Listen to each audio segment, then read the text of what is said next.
बोलते ध्वनियों ब्रह्म मुख से मधुर वाणी, बोलते ध्वनियों ब्रह्म से शिव बाबा पधारे। ओम ओम।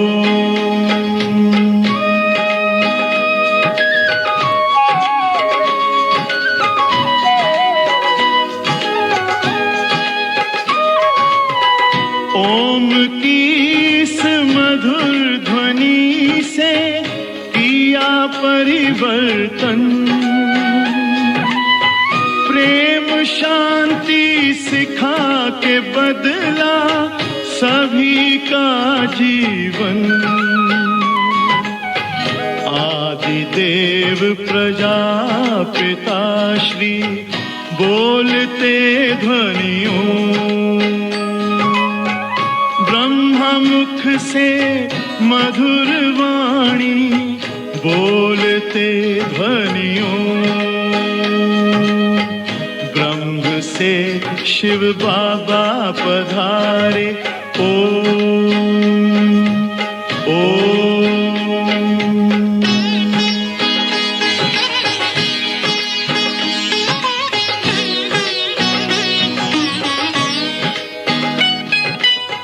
सोहनी सूरत मोहनी मूरत, ज्ञान के मोती, भव्य मुख पर चंद्रमासी चमकती ज्योति, दिव्य दर्शन दिव्य वाणी, बोलते ध्वनियों मुख से मधुर वाणी, बोलते ध्वनियों ब्रह्म से शिव बाबा पधारे। ओम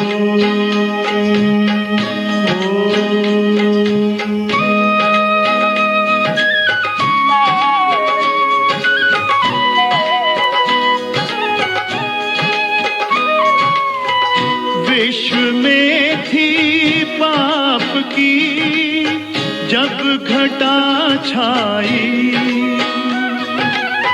तब विभूति आप जैसी धरती पे आई। एक तार में बंध के सारे बोलते ध्वनियों मुख से मधुर वाणी, बोलते ध्वनियों ब्रह्म से शिव बाबा पधारे।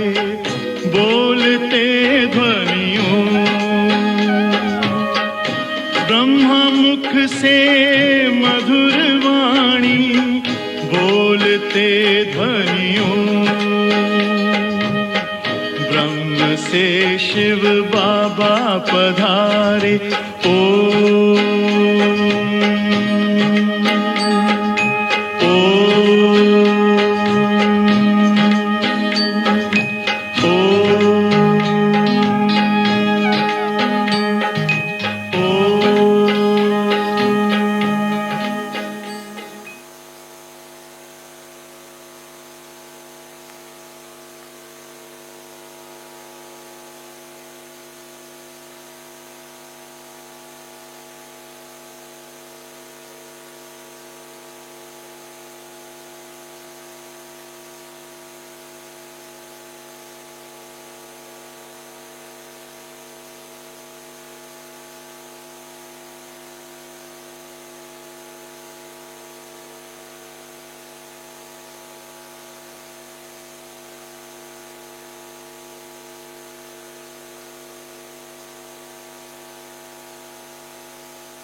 ओम शांति, ओम शांति। सतगुरुवार की गुड मॉर्निंग। इस संगम युग पर जब बाबा आते हैं तब हम सब संबंध बाबा से जोड़ते हैं। सर्व संबंधों से बाबा को याद करते हैं ना। वो हमारा बाप भी है, टीचर भी है, सतगुरु भी है, सखा भी है, सब संबंध है। लेकिन बाबा कहते हैं वो सब संबंधों का मैं प्यार भी तुम्हें देता हूँ, केवल संबंध ही नहीं पर कितना प्यार बाबा देते हैं। बाप रूप में वर्षा, टीचर रूप में पढ़ाई, सतगुरु रूप में पावन बनाते हैं। लेकिन बच्चे मुझे भूल जाते हैं, बाप को भी भूल जाते हैं, याद ही नहीं करते हैं। तो बाप को भूले माना जैसे बाबा को फारकती दे दी। बच्चा बाप को फारकती दे देता है, संबंध ही नहीं रखता है भले वो बाप उसका, लेकिन संबंध नहीं रखता, याद भी नहीं करता। तो बच्चे भी अगर भूल जाते माना फारकती दे देते। फिर मैं टीचर रूप में पढ़ाता हूँ और अगर पढ़ाई भी नहीं ठीक ढंग से पढ़ते ही नहीं है, मुरली कभी पढ़ते ही नहीं है, ऐसे भी है कई। तो बाबा कहते इसका मतलब टीचर को भी भूल गया। फिर घर जाना है, पावन बनना है, उसके लिए भी भूल जाते, सब भूल जाते और कहते मैं बाबा का बच्चा हूँ। तो जैसे बाबा को हाँ भूल गए माना सब कुछ गंवा दिया। बाबा हमारा साजन है, हम उनकी सजनियाँ हैं। तो सजनी माना आज्ञाकारी, पर आज्ञाकारी भी नहीं है, न याद करते हैं, न पढ़ाई पढ़ते हैं, न जो बाबा हमें नियम बताते उन पर पूरा चलते हैं। तो जैसे बाबा को फारकती भी दे दी तो डाइवोर्स भी दे दिया, तलाक भी दे दिया। दुनिया में तो ये सब होता है, लेकिन बाबा के बच्चे तो ऐसे नहीं करेंगे ना। लेकिन बच्चे भी कर लेते हैं तो फिर बाबा क्या कहेंगे? हाँ, फिर बाबा किसको दोष देंगे? बच्चों को दोष देंगे या माया को दोष देंगे? बाबा बच्चों को दोष नहीं देते, माया को दोष देते। ये माया ऐसी है, ये माया मेरे बच्चों को मेरे से दूर करती है। तो बच्चों का फर्ज क्या है? माया पर जीत पाना। तो आज बाबा ने बच्चों को सावधान भी किया है और बहुत प्यार से कहा बच्चे कभी डाइवोर्स मत देना, मुझे कभी फारकती नहीं देना। अब नुकसान तो हमें ही होगा अगर हम देंगे। वहाँ तो अधिकार मांगते ना, पत्नी अगर डाइवोर्स दे देती है पति को तो ऐसे ही नहीं डाइवोर्स देती है, सारे हक मांगती है, पूरे हक मांगती है। अब यहाँ डाइवोर्स दिया तो हक थोड़ी मिलेगा। वहाँ बच्चा भी पूरा हक मांगता है, भले पिता से संबंध न भी रखे। यहाँ बाबा कहते हैं संबंध नहीं रखा तो कुछ भी हक नहीं मिलेगा, कुछ नहीं मिलेगा। इसलिए बाबा कहते हैं पूरे संबंध मेरे साथ जोड़ो। आज बाबा की मुरली इसी पर है। सुनेंगे बाबा के महावाक्य। आज 10/11/2022 है। मीठे बच्चे, तुम्हें इस रुद्र ज्ञान यज्ञ का बड़ा कदर होना चाहिए। पाई पाई भी वेस्ट न जाए, बहुत कदर होना चाहिए। तुम्हें इस रुद्र ज्ञान यज्ञ का बड़ा कदर होना चाहिए, क्योंकि इस यज्ञ से ही भारत स्वर्ग बनता है। तुम इस यज्ञ के रक्षक हो। समझते ना सभी अपने आप को यज्ञ रक्षक। तो जो रक्षक होता है वो कितना ध्यान रखता है। तो तुम इस यज्ञ के रक्षक हो। प्रश्न है, बच्चे बाप व टीचर को तलाक अथवा फारकती कैसे और कब देते हैं? बच्चे बाप व टीचर को तलाक अथवा फारकती कैसे और कब देते हैं? उत्तर है, जब बाप अथवा टीचर को भूल जाते हैं, मुरली मिस करते हैं, पढ़ते व सुनते नहीं हैं, तो गोया बाप को फारकती व तलाक दे देते हैं। बाबा कहते, बच्चे तुम मुझे तलाक कभी नहीं देना।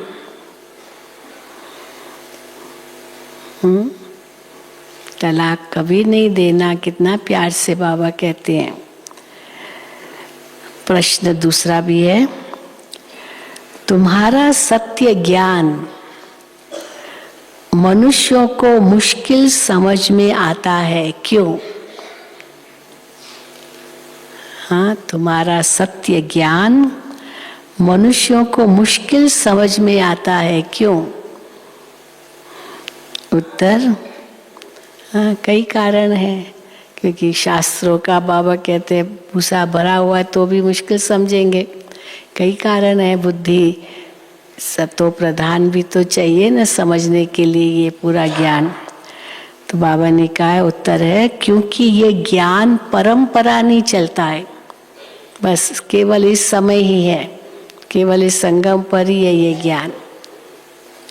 क्योंकि ये ज्ञान परंपरा नहीं चलता है, अभी ही प्राय लोप हो जाता है। इस ज्ञान का किसको पता ही नहीं है। ये नया ज्ञान है। इसलिए कहते हैं ना, आप लोग जो सुनाते, हमने पहले तो कभी ऐसे सुना नहीं। यही सुना है 84 लाख योनियां। आप कहते हो 84 लाख योनियां नहीं, मनुष्य आत्मा को मनुष्य चोला मिलता, हमने तो पहले सुना ही नहीं है।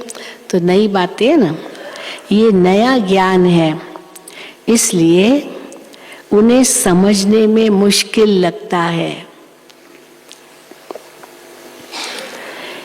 गीत है, संबंधों पर गीत है, पितु मात सहायक स्वामी सखा, तुम ही सबके रखवाले हो, ऐसे गीत है।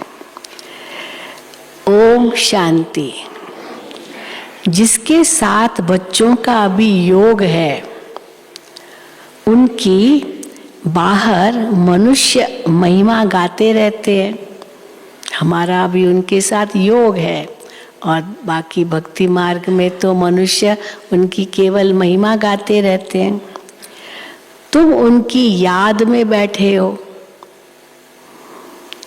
अपने को आत्मा समझ, देह का अभिमान छोड़, एक की ही याद में रहना है।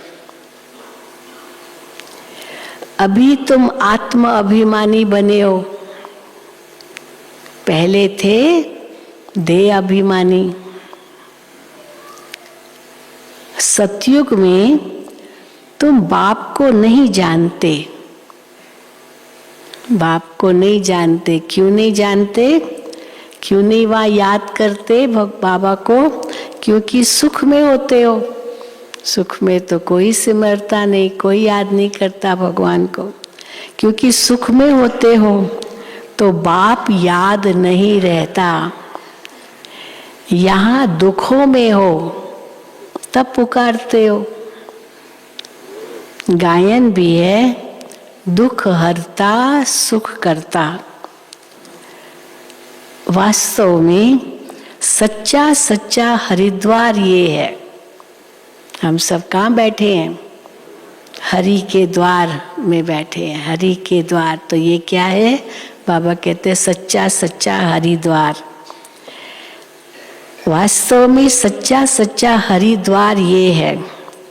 मनुष्य हरि कहते हैं श्री कृष्ण को। अब हरि का मतलब क्या है? दुख हरने वाला।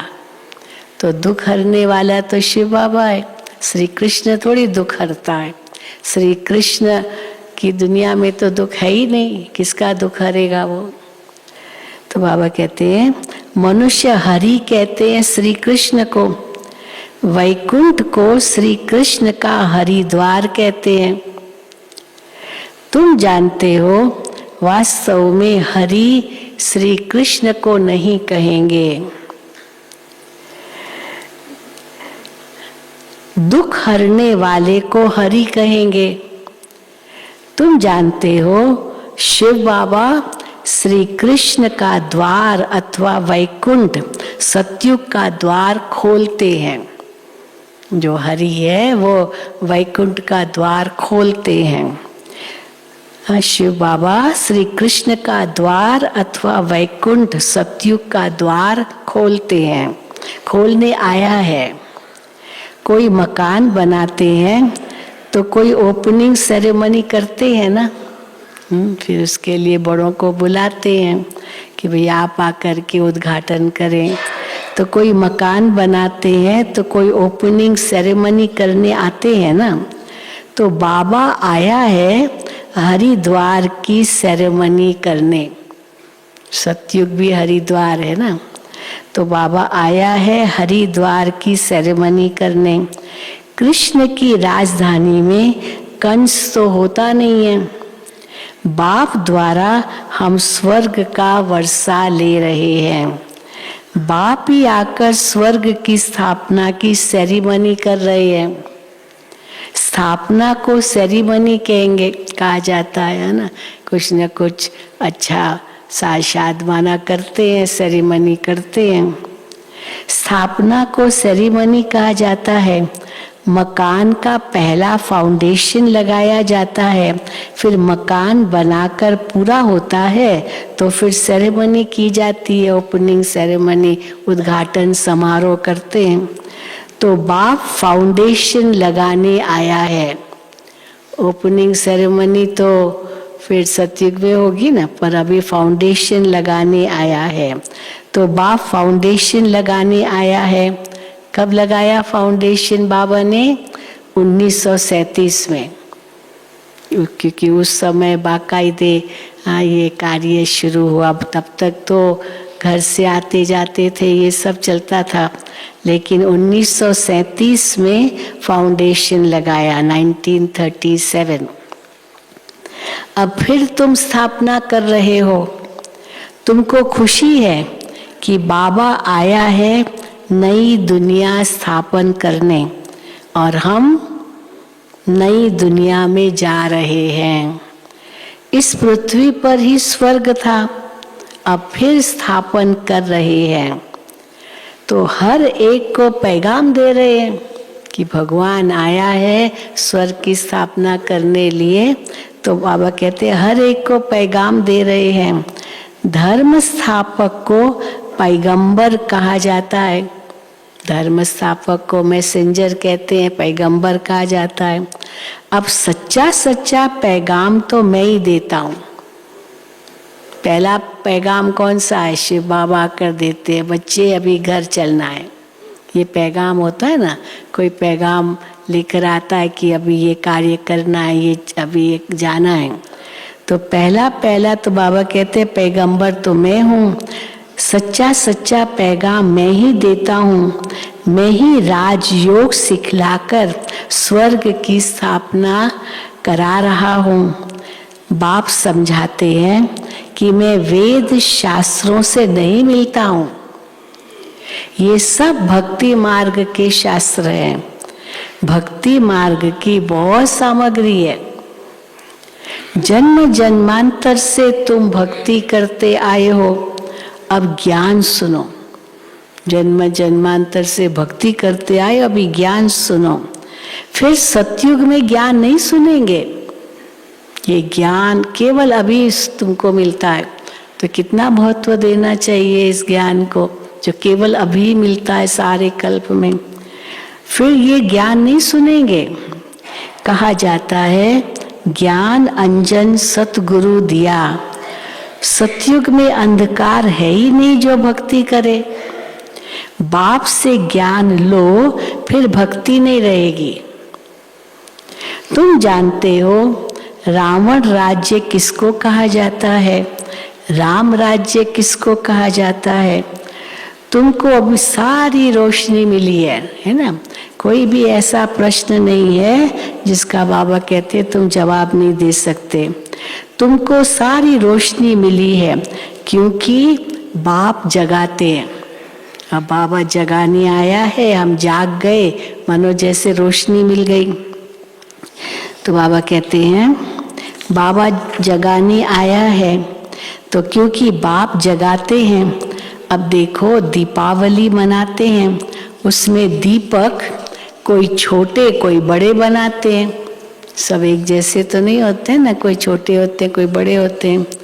अब ये छोटे बड़े दीपक जग रहे हो, देखो ये सब कौन है, छोटे बड़े दीपक सब ज्ञान घृत पड़ रहा है और सब जग रहे हैं। अब ये छोटे बड़े दीपक जग रहे हैं ना, ज्ञान का घृत मिल रहा है। मनुष्य मरते हैं तो दीपक में घृत डालते रहते हैं कि प्राणी अंधकार में ठोकरें न खाए। इसीलिए समझते हैं कि आत्मा को रोशनी मिलेगी। अब यहाँ की रोशनी, दीपक की रोशनी उस आत्मा को मिलेगी, ये सोचते हैं, तो इसलिए दीपक बुझे नहीं, ये बहुत ध्यान रखते हैं। तो बाबा कहते हैं तो दीपक में जब मनुष्य मरते हैं तो दीपक में घृत डालते रहते हैं कि प्राणी अंधकार में ठोकरें न खाए। अब वो है हद की बातें, तुम्हारी है बेहद की बातें। हाँ, कौन सी ठोकरें खाते अंधकार में, भक्ति में ठोकरें ही खा रहे ना, तो ये है तो बेहद की बात। जब रावण राज्य शुरू होता है तो ठोकरें खाना शुरू होता है। अभी दिन प्रतिदिन अधिक ही ठोकरें खाते रहते। पहले एक की भक्ति करते, अभी बहुत ज्यादा ठोकरें खाते का मतलब, पहले तो एक की भक्ति करते थे तो बस उसी को याद करते थे, जगह जगह भटकते नहीं थे। एक बस शिव की पूजा, फिर धीरे धीरे देवताओं की पूजा, चलो वो भी ठीक। फिर देवताओं की भक्ति के लिए कितने मंदिरों में जाते थे। फिर तो बाबा कहते अभी तो मनुष्यों की भक्ति, टिवाटे की भक्ति, 3 रास्ते जहाँ मिलते उसकी भी भक्ति, सब की भक्ति करते रहते, जैसे भटकते ही रहते हैं। तो बाबा कहते हैं पहले एक की भक्ति करते, अब तो मनुष्यों की टिवाटे की भक्ति भी करते हैं। यहाँ 3 रास्ते मिलते हैं, यहाँ भी है ना, माउंट आबू में हम लोग जाते हैं ना बाहर पांडव भवन के, वहाँ 3 रास्ते हैं। तो वहाँ भी कई बार देखते हैं फूल और कुमकुम और ये कुछ गिरा हुआ पड़ा है, माना वहाँ भी भक्ति की होगी उस टिवाटे की, जहाँ 3 रास्ते मिलते हैं। तो बाबा कहते हैं टिवाटे की भी भक्ति करते हैं। भक्ति की बहुत सामग्री है, जितनी वृक्ष की सामग्री है। वृक्ष में देखो कितने पत्ते होते हैं, कितने फूल होंगे, कितने फल होंगे, क्या क्या होगा, कितनी डालियां। तो भक्ति की भी इतनी सामग्री है, जितनी वृक्ष की सामग्री है। बीज से कितना बड़ा वृक्ष निकलता है, भक्ति भी इतनी है। ज्ञान है बीज, ये सृष्टि तो अनादि अविनाशी है, इनका कभी भी विनाश नहीं होता। ये सृष्टि चक्र लगाती रहती है। बीज भी एक है तो झाड़ भी एक है। ऐसे नहीं कि आकाश में, पाताल में, सूर्य में, चांद में दुनिया है। ढूंढने तो जाते हैं ना, बाबा कहते कोई बात दुनिया नहीं है। ये तो साइंस वाले चंद्रमा में जाकर रहने की कोशिश करते हैं।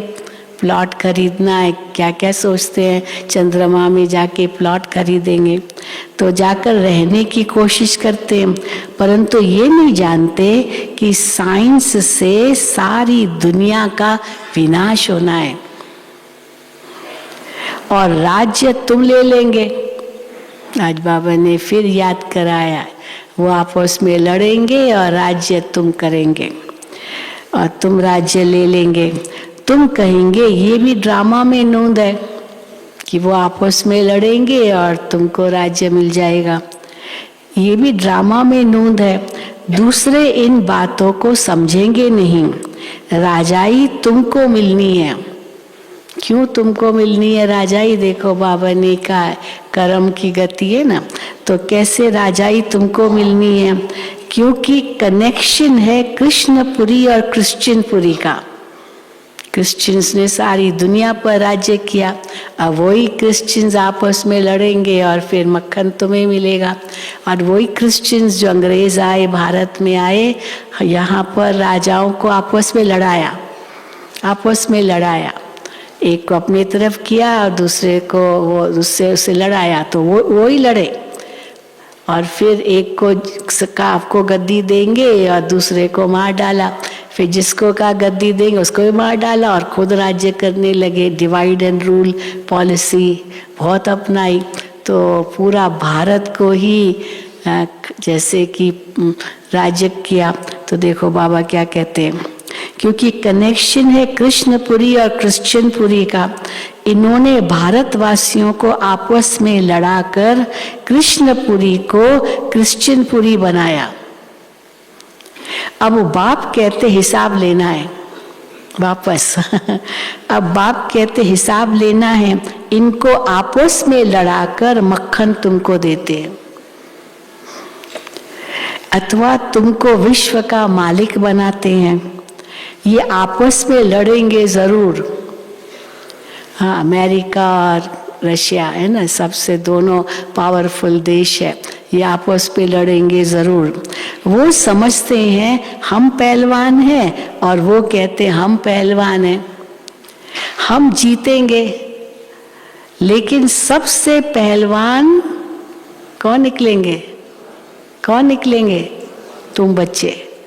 सबसे पहलवान तुम बच्चे निकलेंगे, जो तुम पूरी राजाई ले लेंगे, मक्खन तुमको मिल जाएगा। तो बाबा कहते हैं वो समझते हम पहलवान और वो कहते हम पहलवान, हम जीतेंगे, लेकिन सबसे पहलवान तो तुम निकल पड़े हो, जीत तुम्हारी होनी है। महावीर और महावीरनी कहा जाता है। तो बाप कहते हैं माया के तूफान तो आएंगे परंतु कर्म में नहीं आना। अब कब हम विजयी बनेंगे? ऐसे ही थोड़ी विजयी बनेंगे, जब हम पहले यहाँ माया को जीतेंगे तभी तो जगत जीत बनेंगे ना। तो बाबा कहते हैं माया के तूफान तो आएंगे परंतु कर्म में नहीं आना। योग बल से स्थापना हो रही है और बाहुबल से विनाश हो रहा है। योग बल से स्थापना हो रही है और बाहुबल से, युद्ध के बल से, हिंसा के बल से, हत्या के बल से विनाश हो रहा है। उठते बैठते चलते फिरते बाप को याद करना है, इसको कहा जाता है योग बल। फिर ज्ञान बल भी कहा जाता है। ज्ञान बल क्यों कहा जाता है? यहाँ ज्ञान बल भी है तो योग बल भी है। चलो योग बल से तो बाबा कहते हैं हाँ तुम विश्व की राजाई लेते हो। अभी ज्ञान बल क्यों? ज्ञान बल क्यों कहा जाता है? क्योंकि शास्त्रों में बल नहीं है, वो तो केवल भक्ति की सामग्री है ना, भक्ति कैसे करनी होती या कथाएं आदि आदि है। पर ज्ञान जो निज ज्ञान है बाबा कहते हैं वो तो शास्त्रों में नहीं है, क्योंकि शास्त्रों में वो बल नहीं है। उनसे कोई को मुक्ति, जीवन मुक्ति तो मिल नहीं सकती, इसलिए उनको ज्ञान नहीं कहा जा सकता। जिससे मुक्ति जीवन मुक्ति मिले वही ज्ञान है, ज्ञान बिना गति नहीं। तो ज्ञान से ही गति सद्गति होती है।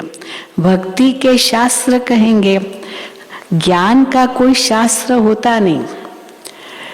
अब जो राम के पुस्तक बने हैं, मानो रामायण है आदि, ये जो भी किताब जो भी है शास्त्र आदि, वो जो भी शास्त्र आदि है सब लड़ाई में खत्म हो जाएंगे। ये सारे वेद शास्त्र सब पुराण ये सब उपनिषद ये सब खत्म हो जाएंगे लड़ाई में। फिर झूठी गीता सच्ची गीता सब खत्म हो जाएगी, ये ज्ञान भी विलुप्त हो जाएगा ना, सब खत्म हो जाएगा, क्योंकि सद्गति मिल जाती है, सब कामनाएं पूरी हो जाती है, कोई कामना होगी रहेगी नहीं वहां सतयुग में। अब तुम 84 के चक्र को जानते हो, तुम अभी बेअंत नहीं कहेंगे, तुम्हारी गत मत तू ही जान ये भी नहीं कहेंगे। अभी हम जानते हैं ईश्वर की गत मत, ईश्वर को बेअंत कह दिया, नेति नेति कह दिया, अभी तुम ऐसे नहीं कहेंगे। हमने बाबा के अंत को पाया है, हम जानते हैं भगवान कौन है। तुम अभी बेअंत नहीं कहेंगे।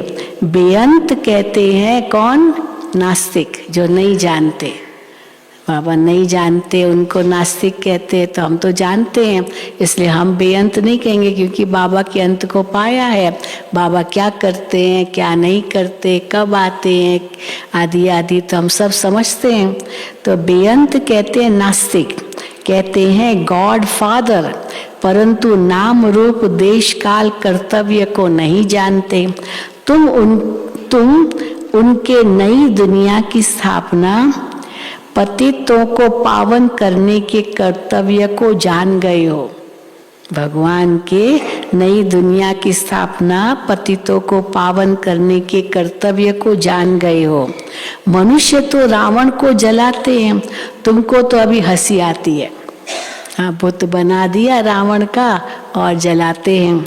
जन्म जन्मांतर तुम भी रावण को जलाते थे ना। हाँ, हर एक की, वहाँ तो मुंबई में तुम रहते थे बचपन में, हर बिल्डिंग के नीचे रावण को जलाते थे दशहरे के दिन। हाँ, बच्चे बहुत खुश होते थे, ओ रावण के, वो रावण जल रहा है, पटाखे जल रहे हैं और क्या। तो बाबा कहते हैं मनुष्य तो रावण को जलाते हैं, तो तुमको अब हंसी आती है। जन्म जन्मांतर तुम भी रावण को जलाते थे। अभी तो रावण राज्य का विनाश होना है। फिर आती है दीपावली, वहाँ घोर सोच रहा है, उसको राम राज्य कहते हैं। कहते तो सब हैं कि राम राज्य चाहिए, परंतु राम राज्य को जानते नहीं। अभी तुमको ज्ञान मिल रहा है और रावण राज्य ट्रांसफर होना है राम राज्य में। रावण राज्य ट्रांसफर होना है राम राज्य में, उसमें पहले तुम जाएंगे, उससे पहले। अब राम राज्य रावण राज्य से राम राज्य में ट्रांसफर हो, उसके बीच में क्या होगा? बाबा कहते उसके पहले तुम जाएंगे रुद्रमाला में। घर जाएंगे ना, तो घर में क्या है? रुद्रमाला में जैसे हम आत्माएं शिव बाबा के गले में पिरोएंगे, उसके पहले तुम जाएंगे रुद्रमाला में। और ये जो इस्लामी बोधियों की आत्माएं हैं, वो आधा कल्प मुक्ति में रहेगी। जब हमारी सतयुग की प्रारब्ध पूरी होगी, तब भक्ति शुरू होगी। फिर द्वापुर को रावण राज्य कहा जाता है, क्योंकि अपने देवता धर्म को भूल गए हैं, तो रावण राज्य शुरू होता है। यह होना है जरूर। मिसाल बढ़ के झाड़ का देते हैं, तो बच्चे जानते हैं कि आदि सनातन देवी देवता धर्म का फाउंडेशन प्राय लोप हो चुका है।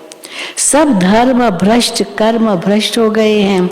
जब देवी देवता धर्म स्थापन हो, तब ये सब धर्म विनाश हो जाए। अभी नहीं विनाश होंगे, पर क्योंकि देवी देवता धर्म पूरा स्थापन हुआ ही नहीं है। और क्यों नहीं हुआ है? कि हम बच्चे जो देवता बनने वाले वो तैयार ही नहीं है। तो इसलिए बाबा कहते हैं जब देवी देवता धर्म स्थापन हो, तब ये सब धर्म विनाश हो जाए। कहते भी है ना, अनेक अधर्म विनाश और एक सत धर्म की स्थापना। यहाँ वर्षा पाने का तुम पुरुषार्थ कर रहे हो। जो धारणा करेंगे कराएंगे, वो ऊंच पद पाएंगे। बाप कहते हैं, हाँ अभी बाबा बच्चों को कहते हैं, मुख्य बात जरूर धारण करो कि हमको निराकार बाप पढ़ाते हैं। श्री कृष्ण नहीं पढ़ाते हैं, चित्र भी बनाया है, एक तरफ श्री कृष्ण का चित्र, दूसरे तरफ शिव का। तो पूछना है, अब बताओ गीता का भगवान कौन? जज करो। तुमको समझाने में बहुत सहज होगा कि गीता का भगवान श्री कृष्ण नहीं शिव है। तुमको मालूम है गीता का ज्ञान फिर से बाप दे रहे हैं।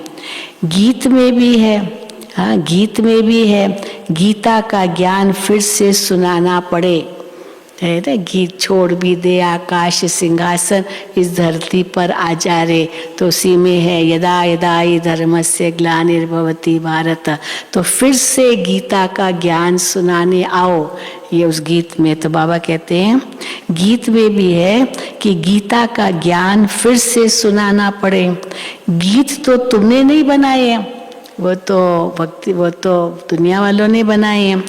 बनाने वाले तो मनुष्य ही हैं, परंतु अर्थ को नहीं जानते। कहते हैं गीता के भगवान ने ज्ञान घोड़े गाड़ी में बैठ करके दिया। श्री कृष्ण के लिए कोई घोड़े गाड़ी थोड़ी आएगी, वहाँ तो पुष्पक विमान होंगे ना। घोड़े गाड़ी पर श्री कृष्ण बैठ के क्या ज्ञान देगा? श्री कृष्ण के लिए कोई घोड़े गाड़ी थोड़ी आएगी।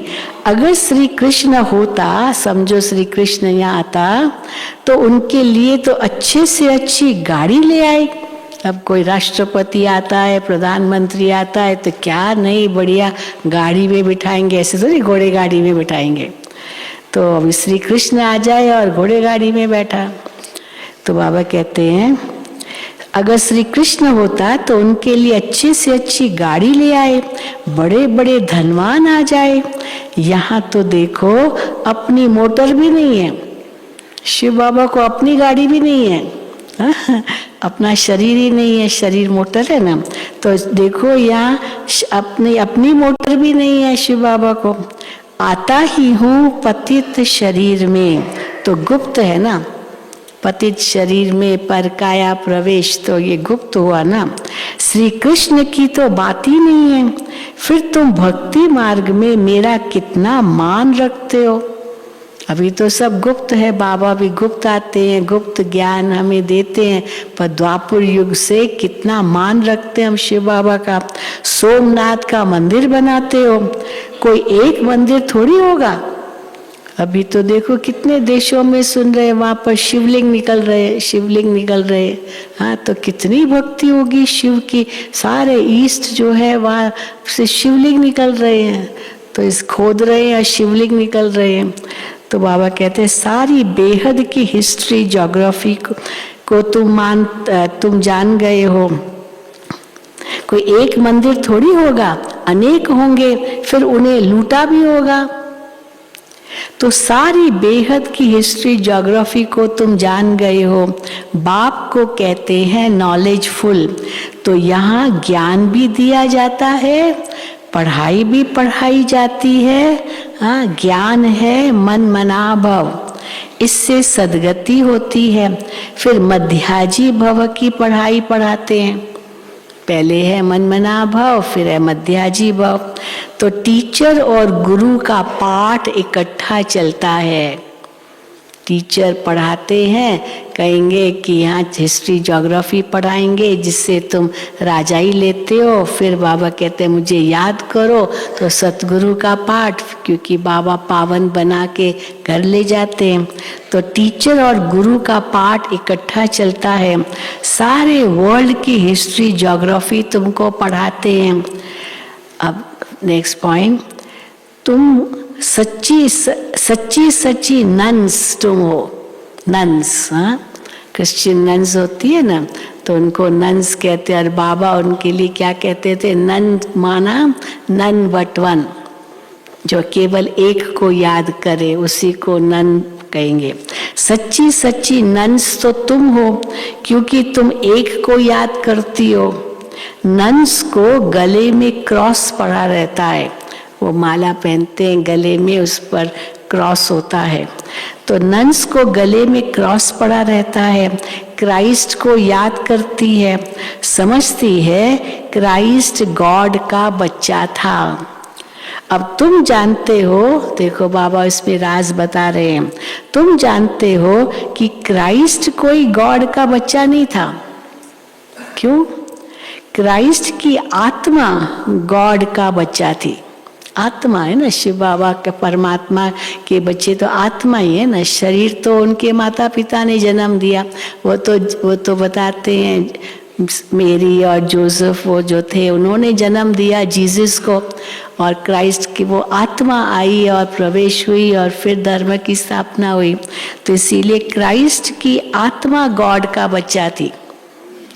शरीर नहीं गॉड का बच्चा, वो तो उनके माता पिता का। तो बाबा कहते हैं क्राइस्ट की आत्मा गॉड का बच्चा थी। ऐसे तो हम सभी हैं, हम सभी भी भगवान के बच्चे हैं। बाप आकर 3 धर्म स्थापन करते हैं।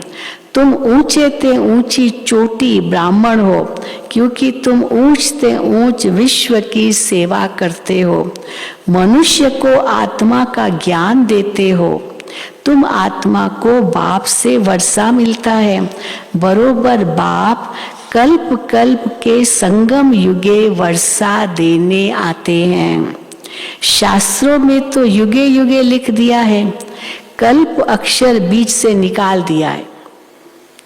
कल्प के संगम, कल्प कल्प के संगम युगे आता हूँ।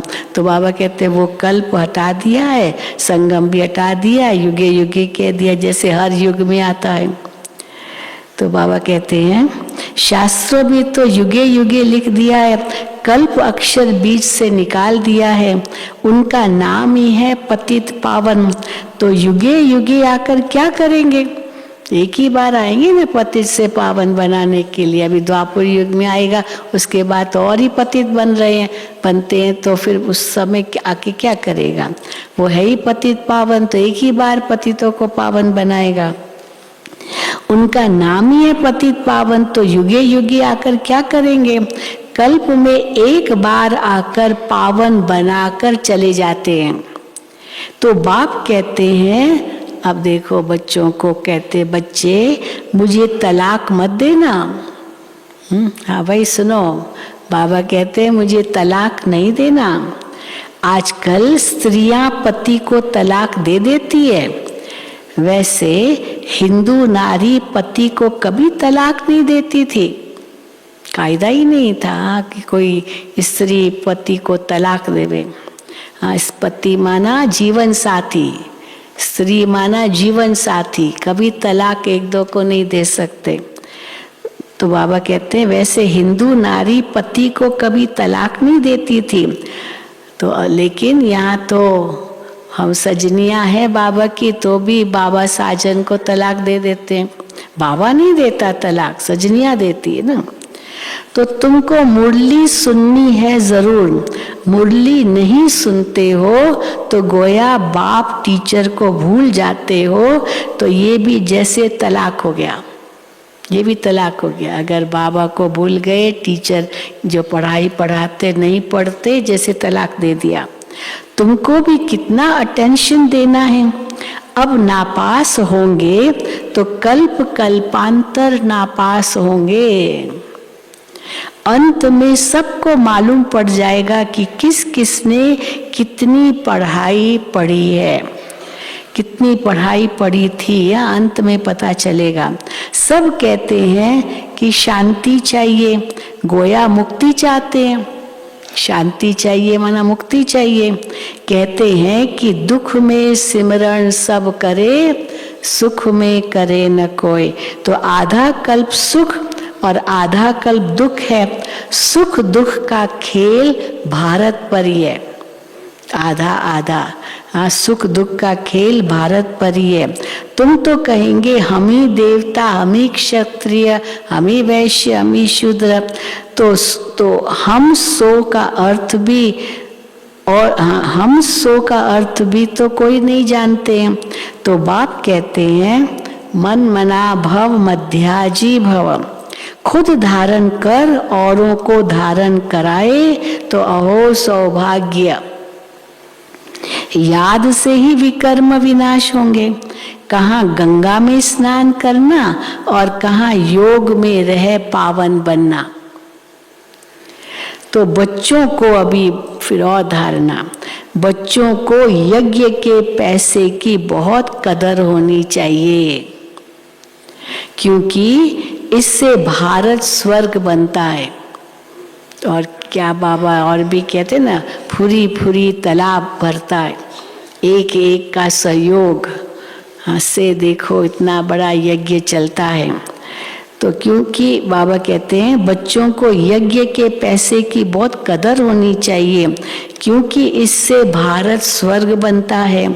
बाप है गरीब निवास, गरीबों की पाई पाई पड़ेगी तब वो साहूकार बनेंगे। स्वर्ग में हेल्थ, वेल्थ, हैप्पीनेस है, तीनों ही है। हाँ, हेल्थ भी है, वेल्थ भी है, तो हैप्पीनेस भी है। अगर हेल्थ हो, वेल्थ न हो तो हैप्पीनेस हो नहीं सकती। आपके स्वस्थ है बहुत अच्छा, लेकिन धन नहीं है और तो खुशी नहीं होगी। और धन बहुत है पर स्वास्थ्य ठीक नहीं है तो भी खुशी नहीं होगी। तो अगर खुशी चाहिए तो स्वस्थ भी हो और धन भी हो। 4 प्रकार का सुख माना जाता है, चारों में से एक सुख भी कम है तो वो सुख नहीं है। तन का भी सुख हो, मन का भी सुख हो, धन का भी सुख हो और संबंधों का भी सुख हो। अब तन ठीक है, धन भी बहुत है, परंतु संबंधों का सुख नहीं है तो फायदा क्या है। कई ऐसे है तो बस संबंधों का सुख नहीं है, भले कितना भी धन है तो सुखी थोड़ी होगा। संबंधों का भी बहुत बड़ा सुख होता है। कोई है मेरा, हाँ, कोई रक्षक है, कोई मेरा साथी है, कोई मेरा सहयोगी है, अकेले क्या करेंगे। तो बाबा कहते हैं अगर हेल्थ हो, वेल्थ न हो तो हैप्पीनेस हो नहीं सकती। सतयुग में हेल्थ वेल्थ है तो सदैव हैप्पी रहते हैं, वहाँ चारों प्रकार का सुख है। मनुष्य तो समझते हैं कि चारों प्रकार का सुख एक साथ हो ही नहीं सकता है, कोई ना कोई फर्क जरूर होगा, कमी जरूर होगी, लेकिन चाहते चारों प्रकार का सुख है।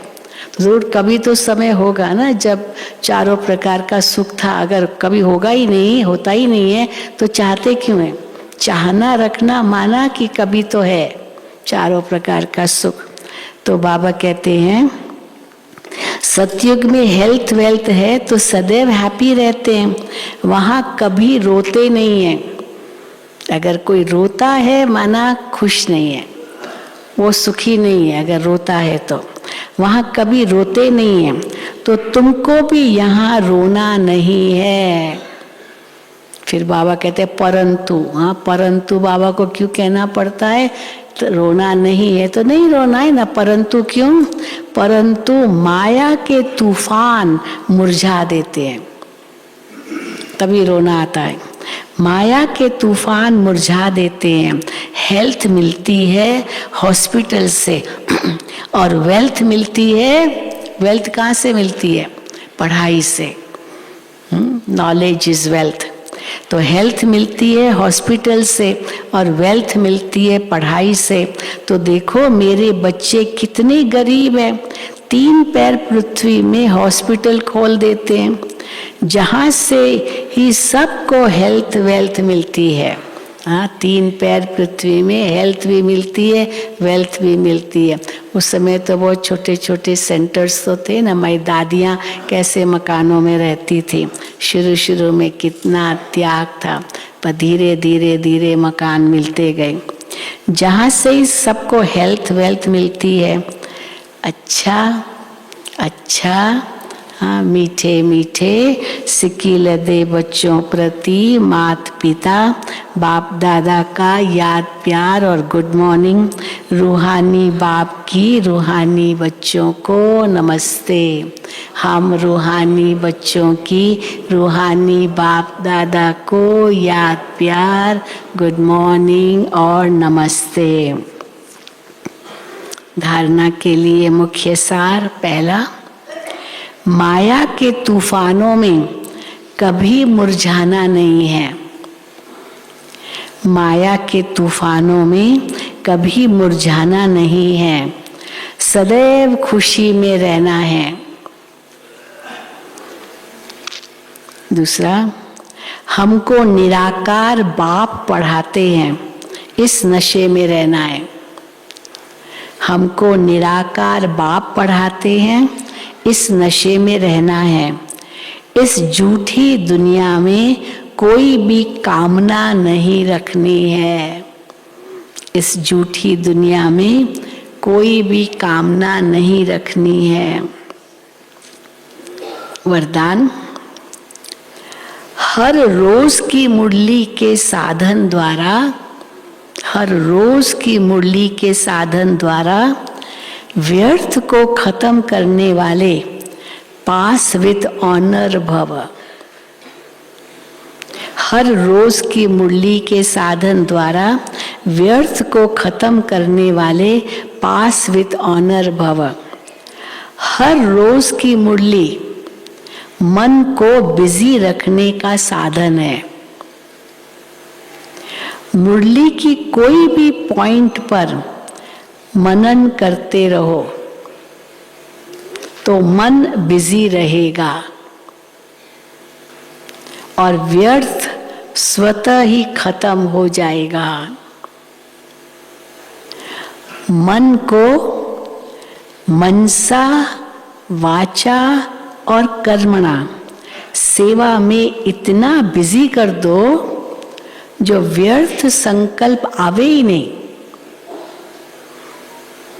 तभी फाइनल पेपर में पास विद ऑनर हो सकेंगे। जिनको स्कॉलरशिप लेनी होती है, पास विद ऑनर लेना होता है, कितना पढ़ते हैं, एक सेकेंड भी व्यर्थ नहीं गंवाते। तो बाबा कहते हैं मन को मनसा वाचा और कर्मणा सेवा में इतना बिजी कर दो जो व्यर्थ संकल्प आवे ही नहीं। तभी फाइनल पेपर में पास विद ऑनर हो सकेंगे। अगर व्यर्थ संकल्प चलने का अभ्यास होगा तो समय पर धोखा खा लेंगे, क्योंकि अभ्यास नहीं है, व्यर्थ चलता ही रहता है।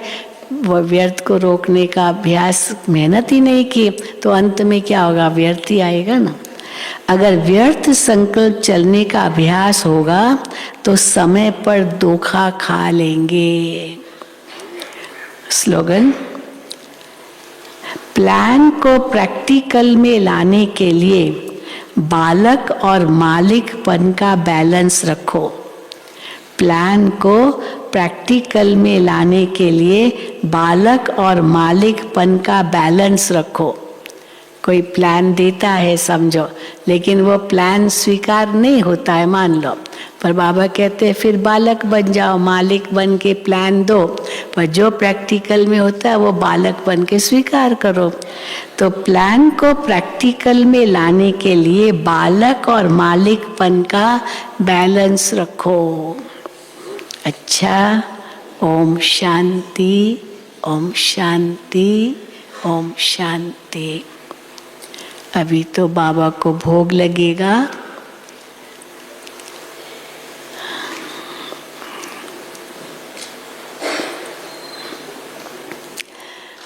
शशि बहन जी अभी आ जाएंगे और बाबा को भोग लगेगा। कईयों का आज भोग है।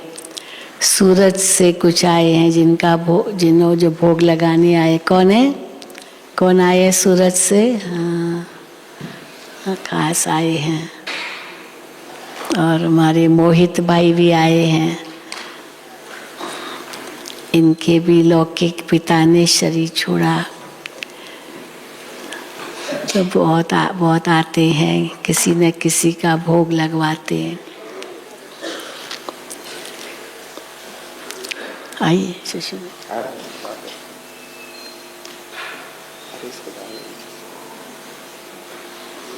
अभी हम सब बाबा की याद में बैठेंगे।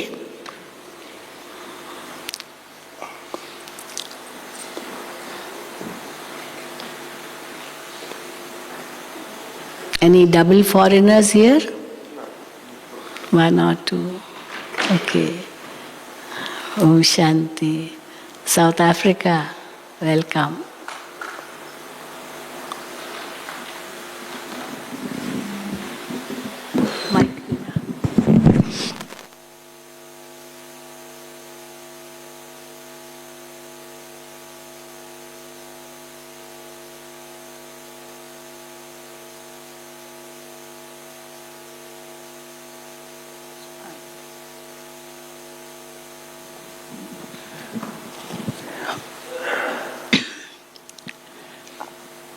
ओम शांति। आज सतगुरुवार है। हम सब मिल कर के वतन में जा कर के प्यारे बाबा को भोग स्वीकार कराएंगे और उसके बाद बाबा जो सुनाएंगे वो सुनेंगे और सुनने के बाद 5 लाइन में अमृत होगा, 2 लाइनें भाइयों की होंगी और 1 लाइन भाइयों की और दूसरी लाइन भाइयों की तरफ डबल विदेशी भाई बहनें लाइन बनाएंगे और 3 लाइनें बहनों की होगी और सबको बाबा के प्यार का स्नेह भरा अमृत भी मिलेगा। और गुरुवार के दिन तो आपको मालूम है कि बाबा के घर बाबा को पहले भोग स्वीकार कराते हैं और साथ साथ देश विदेश के बाबा के लाडले बच्चे भोग के लिए अपना संदेश, अपना मैसेज बाबा को देते हैं। आज तो कईयों के भोग हैं जैसा कि बताया, लेकिन इसके अलावा विदेश के भी कईयों के हैं और देश के भी कईयों के भोग हैं। तो सबका इकट्ठा ही बाबा को याद प्यार दिया जाता है और फिर बाबा जो सुनाते वो सुनाएंगे। जैसा कि अभी आपको बताया, मोहित भाई के भी और सूरत से भी आए हैं और हमारी साउथ अफ्रीका से भी बहनें आई और विदेश के और भारत के कई स्थानों से हर गुरुवार के दिन भोग होता है और सबका बाबा को याद प्यार दिया जाता है। और वह डबल विदेशी भाई बहनें जो जाने वाले, आज कोई जा रहा है? अच्छा, जो डबल विदेशी भाई बहनें जा रहे हैं और जिन्होंने अपने रिटर्न जर्नी की टोली नहीं ली है वो प्रातः 8:30 से 12 के बीच में ले।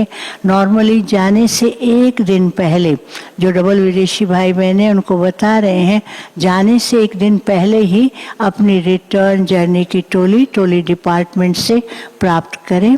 अच्छा, अभी हम सब मिलकर के वतन में जाएंगे और बाबा को भोग स्वीकार कराएंगे। बाबा जो सुनाएंगे वो सुनेंगे, उसके बाद आपको अमृत मिलेगा। 1 लाइन भाइयों की और 1 लाइन में डबल विदेशी भाई बहनें होंगे और 3 लाइनों में बहनें होंगी। ओम शांति।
फिर मैं देह धारण कर बाबा के पास जा होके मगन। प्रेम की डोर में मोती पिरो के, प्रेम की डोर में मोती पिरो के, कर ले सच्चा श्रृंगार,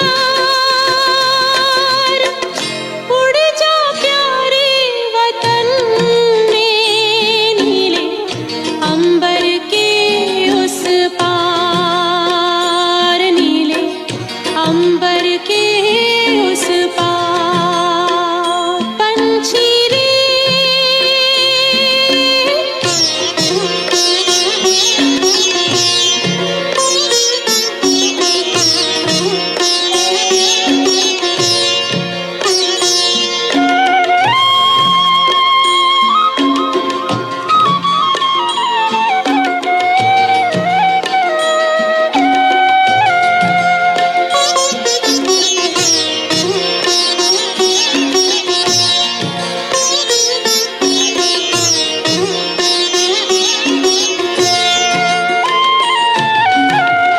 बन के फरिश्ता बाबा से मिलना, देना संदेश हमारा।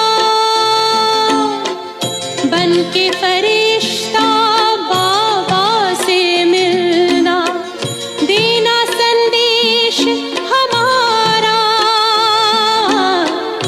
याद प्यार हम सबका देना, लावतन का नजारा। सच्ची लगन से बन जा बाबा के, सच्ची लगन से बन जा बाबा के। तू गले को हार, उड़ जा प्यारे वतन में, नीले अंबर के उस पार, हो नीले अंबर के उस पार। पंछी रे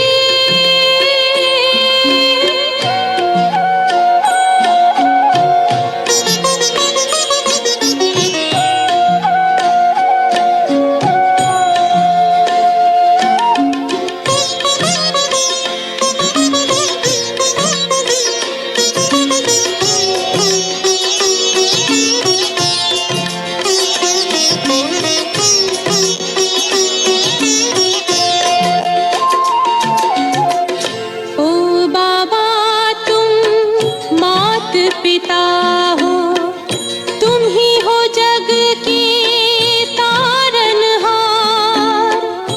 ओ बाबा तुम मात पिता हो, तुम ही हो जग के तारनहार। दुख हरता तुम सुख करता हो, गुणों के भंडार। हम सब बच्चे गाते हैं तेरी, हम सब बच्चे गाते हैं तेरी महिमा अपरंपार। उड़ जा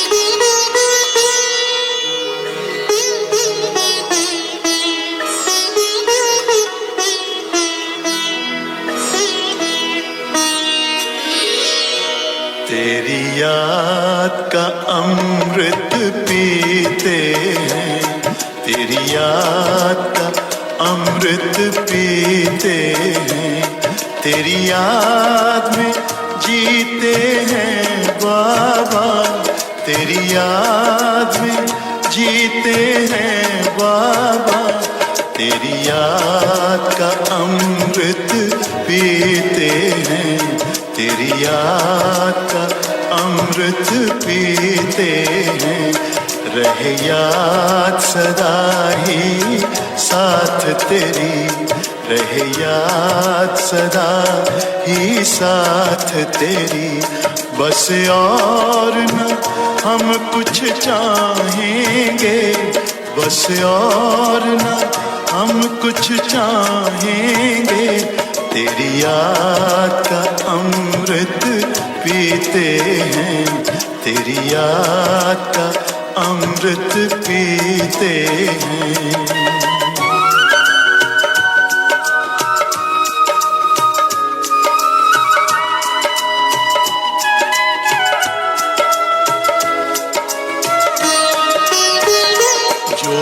पल बीते तेरी यादों में, जो पल बीते तेरी यादों में, वो पल अविनाशी होते हैं, वो पल अविनाशी होते हैं।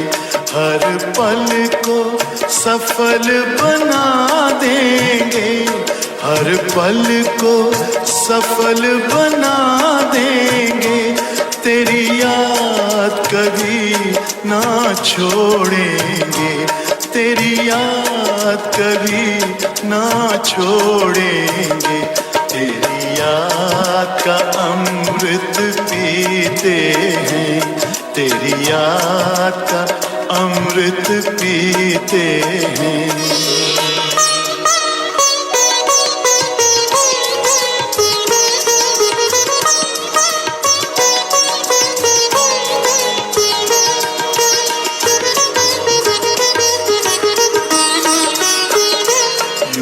आप रहो संग संग बाबा, यूं ही आप रहो संग संग बाबा, इस दुनिया के सुख पाने क्या, इस दुनिया के सुख पाने क्या, लहराते रहे तेरी यादों में, लहराते रहे तेरी यादों में, उन यादों में खो जाएंगे, उन यादों में खो जाएंगे, तेरी याद का अमृत पीते हैं, तेरी याद का अमृत पीते हैं, तेरी याद में जीते हैं बाबा, तेरी याद में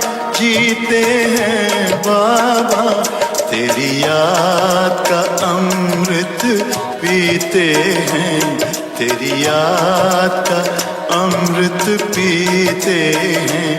रहे याद सदा ही साथ तेरी, रहे याद सदा ही साथ तेरी, बस और न हम कुछ चाहेंगे, बस और न हम कुछ चाहेंगे, तेरी याद का अमृत पीते हैं, तेरी याद का अमृत पीते हैं, तेरी याद का अमृत पीते हैं, तेरी याद का अमृत पीते हैं।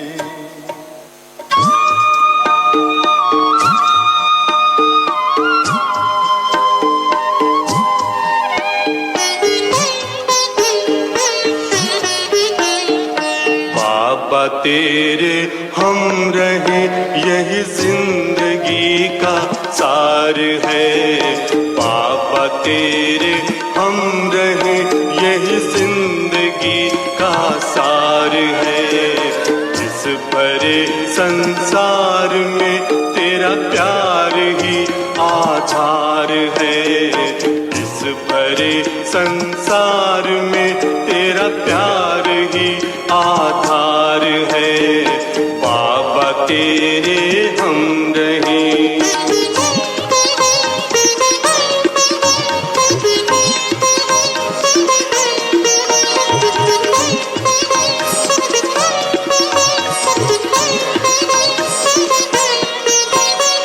प्राणों में बस तू है बाबा और न दूजा कोई।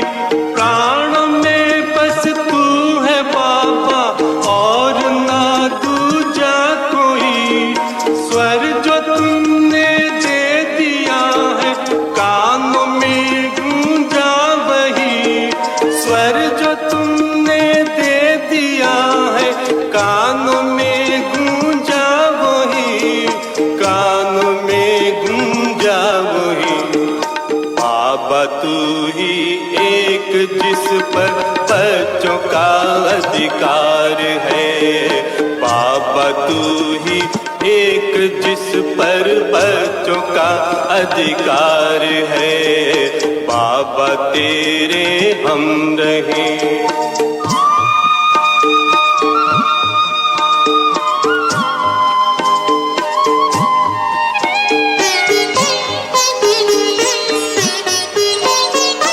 हमने ढूंढा आप जैसा बाबा कोई ना मिला। हमने ढूंढा आप जैसा बाबा कोई ना मिला। जिसको अपना कह सके ऐसा हितैषी ना मिला।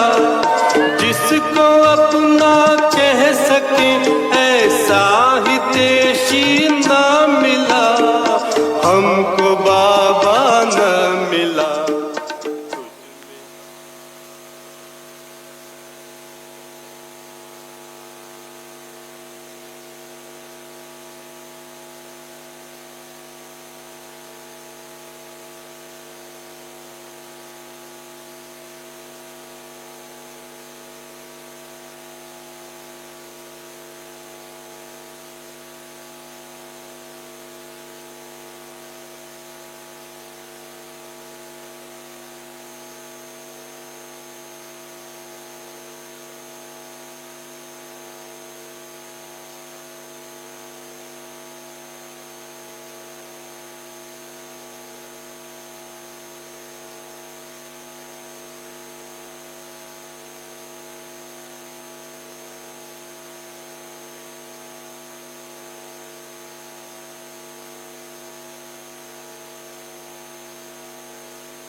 ओम शांति।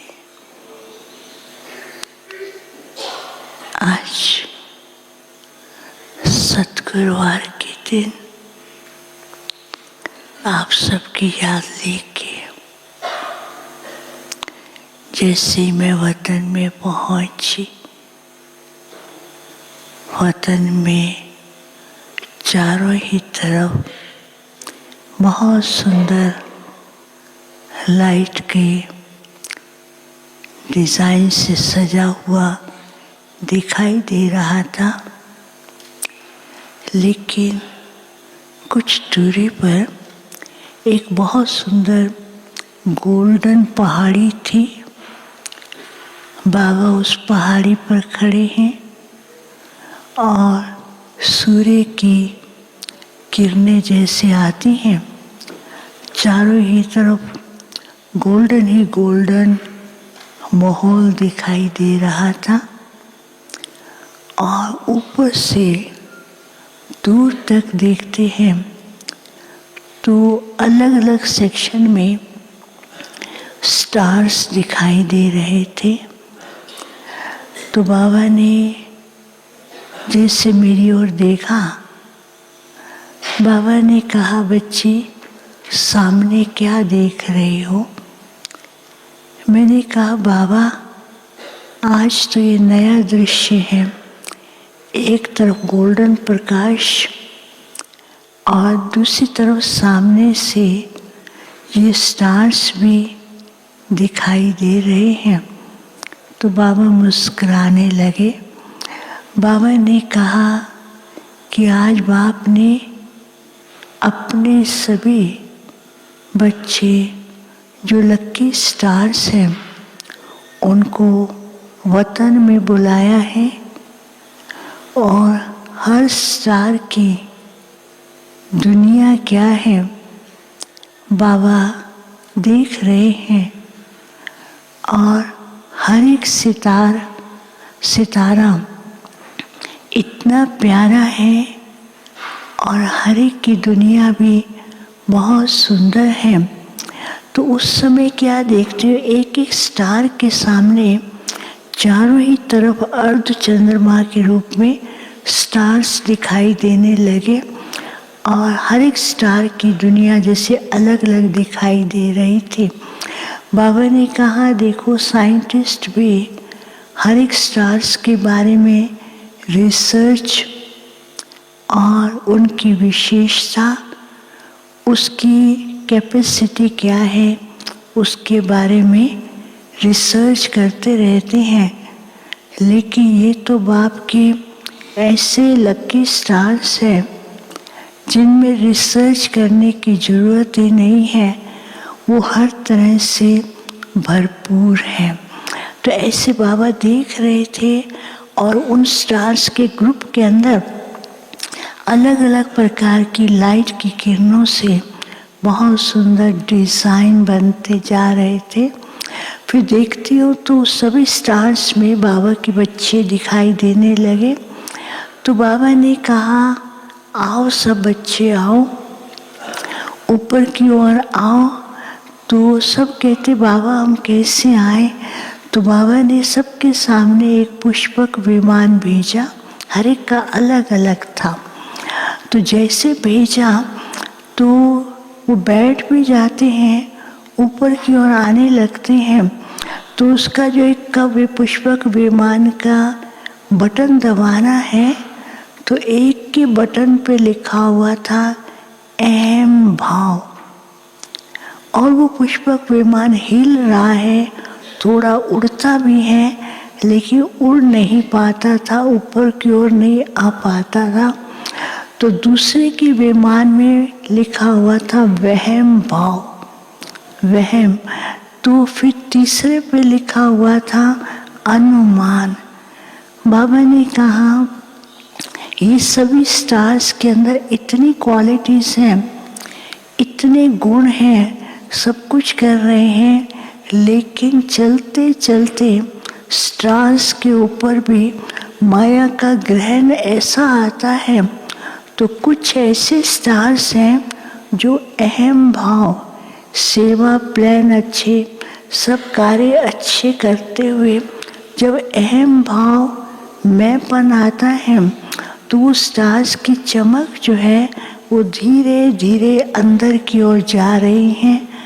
दूसरा बाबा ने कहा कि कई बच्चे अभी वहम के कारण हर समय पता नहीं क्या होगा, पता नहीं और कैसे होगा, इस प्रकार के वहम की बहुत बड़ा सर्कल बना के रखा है। तो उस सर्कल के कारण जो स्टार्स की चमक है वो चमक धीरे धीरे कम दिखाई देती है। तो तीसरी बात बाबा ने कही, अभी भी कई बच्चे जब अहम भाव में आते हैं तो अनुमान की लंबी लाइन लग जाती है। तो अनुमान की लंबी लाइन ऐसे लगती है जैसे लंबी लंबी कोई पूंछ हो, तो ऐसे अनुमान की लाइन लगा देते हैं। तो वो लाइन क्या हुआ, वो सभी स्टार्स को क्रॉस कर रही थी। जो भी स्टार थे उसके ऊपर वो लाइनें ही लाइनें आ रही थी। तो बाबा ने कहा ये देखो अनुमान जो है कैसे सितारों की दुनिया के ऊपर भी प्रभाव डालता है। फिर बाबा ने कहा देखो बच्चे अभी क्या करना है। तो पहले जो एम था उसके बटन के ऊपर बाबा ने ऐसे किया, मैं और मेरा बाबा, बाबा का कर्तव्य। तो ऐसा लिखा हुआ था, मैं, मेरा बाबा, बाबा का कर्तव्य, मैं निमित्त। तो दूसरे जो वैम पर था उसमें था, सब ठीक है, बहुत अच्छा है, संगम युगी, कल्याणकारी, हर तरह से भरपूर करने वाला है। और तीसरे पे लिखा था कि साक्षी होकर के ड्रामा के हर सीन को देखते हुए चले। तो जैसे ये कहा तो सारे स्टार्स जैसे दूर से सितारों की तरह चमकते हुए दूर से कोई आ रहे हैं, स्टार्स की दुनिया आ रही है। और बाबा के पास पहुंचते ही जैसे सूर्य, चंद्रमा, स्टार्स का एक महफिल लग गई, तो ऐसा वो दृश्य दिखाई दे रहा था। और बाबा भी मुस्कुरा रहे थे। बाबा ने कहा, बाबा अपने बच्चों को ऐसी विशेषताओं से संपन्न देखकर खुश भी होते हैं और भविष्य दुनिया के नज़ारे भी दिखाई देते हैं। तो ऐसे वो दिखाई दे रही थी कोई नई दुनिया में, जैसे हम पहुंच गए हों। फिर बाबा ने कहा, बच्चे अभी समय क्या बता रहा है कि बच्चों को सारे विश्व के अंदर साकाश देने के लिए क्या करना है। तो सब मुस्कुरा रहे थे। कई बच्चे कहते, बाबा हमने तो अपनी रूटीन बना के रखी है कि सारे विश्व को साकाश देते हैं। बाबा मुस्कुराने लगे। बाबा ने कहा, तो बाबा ने एक उड़न खटोला दिखाया और वो उड़न खटोला ऐसा था, उसके अंदर लाइट दिखाई दे रही थी। बाबा ने कहा, अभी अपनी स्थिति को लाइट और उसके अंदर ऐसी शक्ति, इतनी प्योरिटी हो कि वो दूर से उड़ते हुए ऐसे लगे लोगों को कि हमारे सामने कोई देवलोक के फरिश्ते आए हैं जो हमें हमारी भावनाओं को समझ करके हमें कुछ प्राप्त कराने के लिए आए हैं। तो बाबा ने कहा, अभी समय ऐसा आ रहा है कि अपनी सूक्ष्म शक्ति के द्वारा उड़ते हुए सारे विश्व के अंदर ऐसे साकाश की किरणें पहुंचानी है कि हर एक व्यक्ति की भावनाओं को भी अनुभव हो, उनकी भावनाओं को ऐसे लगे कि हमारी भगवान ने सुना है और अभी कुछ परिवर्तन होने वाला है। तो बाबा ने कहा, अब उनके मुख से निकले कि परिवर्तन होना है, परमात्मा ही ये कार्य कर सकते हैं और हमें भी अपने आप को परिवर्तित करके विश्व परिवर्तन के कार्य में सहयोगी बनना है। तो जिसके लिए बाबा ने कहा, एक तो अपनी स्थिति को ऐसा लाइट, और दूसरा बाबा ने कहा कि अपनी स्थिति को क्लियर करके रखो, नहीं तो कई प्रकार की मिक्सचरिटी के कारण जो आप साकाश देते हैं वो साकाश की किरणें उन लोगों तक नहीं पहुंच पाती हैं। तो अपनी स्थिति को क्लियर और बाप के साथ क्लियर रहेंगे तो वो साकाश की किरणें भी उन तक ठीक व्यक्ति तक पहुंचेंगी, नहीं तो बीच तक रह जाती हैं। और उसके कारण वो लोग, बाहर वाले लोग बार बार यही पुकारते हैं कि हमारे इष्ट कहाँ हैं और हमारी पुकार भगवान तक क्यों नहीं पहुंच रही है। फिर बाबा मुस्कुरा रहे थे। बाबा ने कहा, हर एक स्टार की दुनिया इतनी सुंदर है, बाबा को भी देख कर के खुशी होती है और सदा चमकते सितारे की तरह सारे विश्व के अंदर एक नई किरण, नई रोशनी लाए। फिर बाबा को भोग स्वीकार कराया और भोग के बाद जिन्होंने भी बाबा को अपने याद प्यार भेजा था उन सब का समाचार सुनाया और बाबा ने भी उन सबको याद प्यार दिया है। ओम शांति।